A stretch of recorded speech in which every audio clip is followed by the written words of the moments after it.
Greetings, Chaos Squats, and welcome to Codex Compliant. Since it is October, the spookiest of months, let's look at everyone's favourite sleepy metal space skeletons, the Necrons. Yes, the Necrons, the murderous skeletal aliens who did unto their gods what the Klingons did unto theirs. They've had a surprisingly long life considering they got their first Codex in 2002, but we're not looking at such things today. Today, we're looking at their models. The Necron model line is interesting since it has 4 very distinct eras, and unlike most other model ranges, the first 3 of those have absolutely no overlap whatsoever. This is pretty much entirely down to the fact that when their lore was rewritten, the old models just didn't really fit in anymore, so they had to go. I mean, there's still Space Marine models knocking around that are really quite ridiculously old, so this is pretty unusual for Games Workshop. But let's get right into the meat of it, or rather the absence of meat. You know, because they're skeletons. Oh, this one's split into parts, don't we feel important? In the year 1990, there were many great things released. Total Recall, Super Mario World, the best of both worlds. But the greatest of all things released that year was obviously... Space Crusade takes you into warp space to fight the force of chaos. Okay, that might be overselling it, but it's still a pretty fun game. We've talked about some of the models from Space Crusade previously, but it also features the very first Necron model as a mini-boss of sorts. Oh sorry, okay, it's not a Necron, it is a Chaos Android.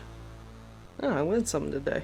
So yeah, the earliest appearances of Necrons were not Necrons at all. Chaos Androids were, as I'm sure you'll be surprised to know, a Chaos robot that contained a bound belligerent demon and were canonically produced by Chaos Squats.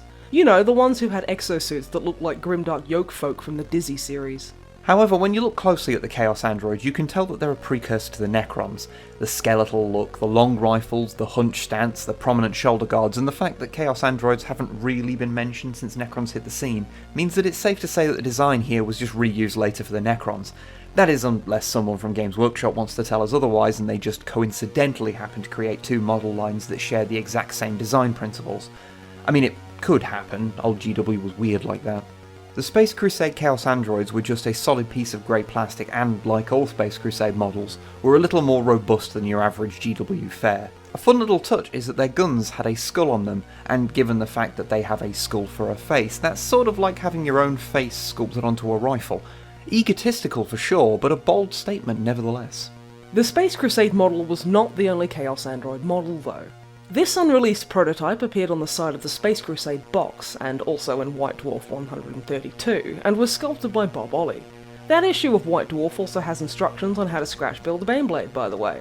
That isn't relevant to this video or anything, it's just interesting, and when else are we ever going to be able to mention it? For completeness' sake, there is one last iteration of Chaos Android, also not from 40k proper. These tiny boys are from another GW game called Epic, a now discontinued game system in the 40k setting that used its smaller scale to create larger battles. These are from around 1991 and would normally be seen on a base like this in groups of 5. However, since we only had 2 of them, we just placed them on a regular 25mm base so we wouldn't lose them, because did we mention, they're really small. They are, like all Epic scale minis, adorable and an interesting challenge to paint considering their size. They're very similar to the Space Crusade design, but with an extra bit of piping on the guns. I mean, at least I think it's piping. At this scale, it is so hard to tell. But given that the conceit of this video is to talk about Necrons, I suppose we should probably actually talk about some real Necrons. In January 1998, at the tail end of 40k's second edition, we got our first actual Necrons. In White Dwarf issue 217, Necron warriors and scarabs were released under the banner of Necron Raiders, along with the rules and a single warrior as a free gift. This era of models were all metal, and unlike all other versions, these look a lot more like constructed robots than a race of metal skeletons reanimated by space magic. They're all rivets and pistons. There wasn't much lore for these lot originally, other than they just showed up, were hard to kill, and had markings on them from an ancient race known as the Necrontyr. The warriors were bulky one-piece models that had a unique Gauss flare gun and interestingly had several distinct designs. Sure, they were still the same basic thing, but parts like the faces and chests could be distinctly different, which is notable when compared to the modern, completely uniform warrior models. You also see the vague ancient Egyptian theme starting here. Something that has caused some over the years to call them Tomb Kings in space or something similar. Although Necrons do sort of predate Tomb Kings as an army, but saying that, the groundwork for them was laid before the Necrons, so whatever. I mean, Warhammer Fantasy has always been a bit of a strange and confusing land to us. There were 6 different Necron warrior sculpts in this line, although many were very similar in poses, making it a little awkward to collect them in the present day. After all, in a slightly out-of-focus photo on an eBay listing, it's somewhat difficult to tell, say, Necron Warrior 3 from Necron Warrior 6. Also, this one has a slightly wonky gun that is just part of the sculpt, and it only becomes more maddening the longer you look at it. The Scarab models, released at the same time, were the first indications of the Necrons' predilection for insect-like troops. There were just 2 designs, were much bigger than the modern versions, and despite what you see here, were not intended to sit on a base at all. They just roam around the table as is, which is pretty unusual for a model of this size.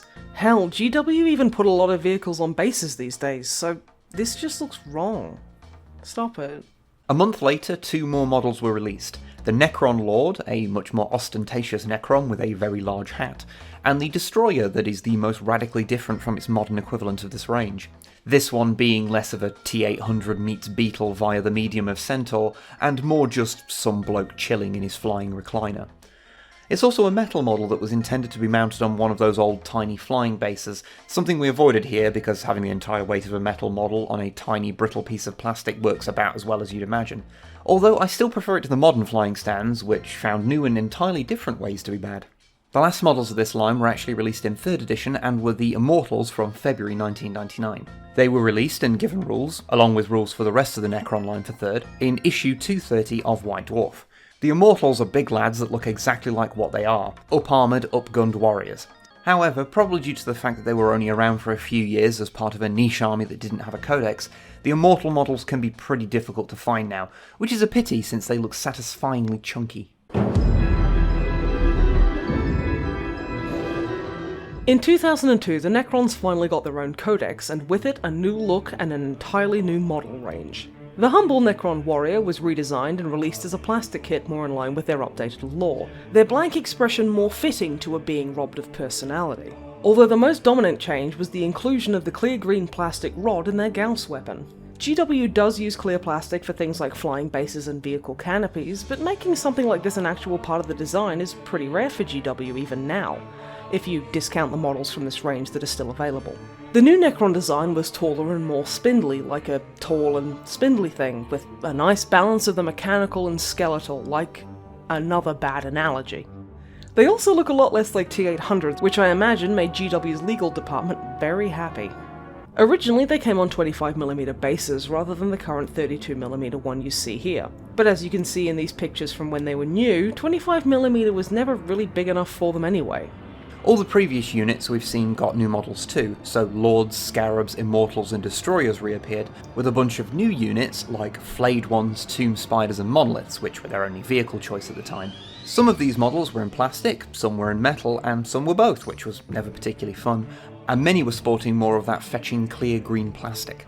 This is also the time when we got Pariahs, a very interesting combination of Necron and human who, as such, got a much less skeletal face. However, they were sadly retconned out of existence by the next codex. However, you can still use them in Dawn of War Dark Crusade, so through that they may live on forever in our hearts. Now, due to lore reasons, the look of models in this era wasn't particularly varied.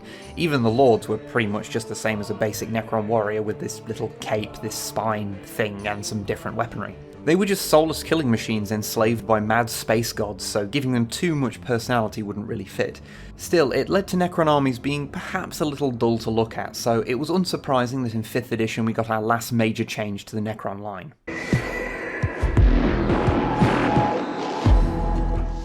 In 2011, a new Necron Codex was released, giving Necrons more personality and agency, throwing off the shackles of their dark gods and getting some fancy headgear in the process. The standard Necron warrior would stay the same given that they still lacked personality, and the design is honestly pretty great. But as you get higher up in the ranks, they become more and more ornate as they gained a greater level of sentience, as we shall demonstrate with this Overlord from 2014. Yes, we know this one isn't from the Ranger's launch, but it shares the same design principles of the rest of this line, so hush now.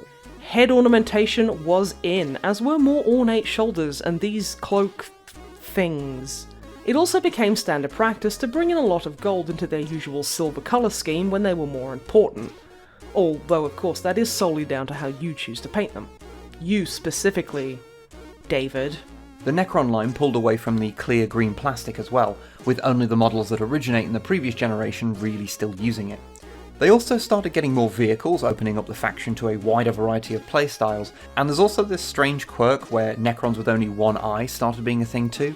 Not sure what that's about, but it looks cool, so I suppose that's all the reason it needs. Ultimately though, you don't really need us to show you this range in detail since it's the same line that's available now, it's just been added to over time. So for more information, just go look at the GW website or something. Or not, I can't tell you what to do, I'm not your dad. Yet. So that was the Necron model line all the way from 1990 to now. They've changed a surprising amount considering that their basic design is just a skeleton but metal. Necrons might not have as grand a lineage with as many different iterations as something like the Space Marine model line, but how distinctly lines were drawn between those early iterations is just kind of fascinating. And the fact that their models started out as a unit for an unrelated faction and a pair of spin-off games just makes them even more interesting. And obviously, we didn't look at every single Necron model here, like there's this limited edition Scarab Autopsy mini that we're only mentioning now, but we hope this gave you a good general overview. This is normally where it would cut back to us to end the video on one final goof. However, since we couldn't really think of one, instead Snipe will simply read a skeleton-themed joke from a Christmas cracker. What do you get when you cross a detective with a skeleton? Sherlock Bones. You may laugh now. Storm Lord.